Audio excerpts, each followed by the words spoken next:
خدا ندارم. در اوایل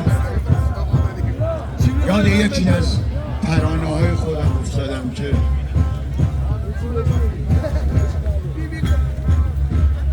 درود به روان پاک مبارزینی که من چند وقت پیش به خاک افتادم. درود به روان پاکشان و یکی از ترانه ها براتون بخونم مرخص شم.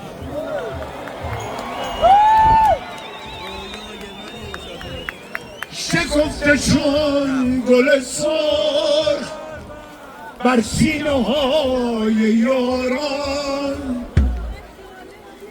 قلبی به شکل ایران.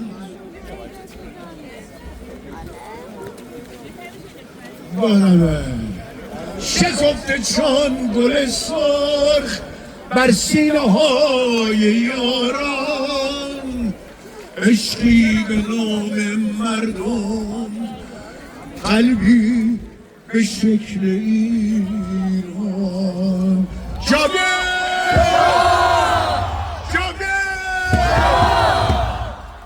به امید پیروزی هر چه زودتر.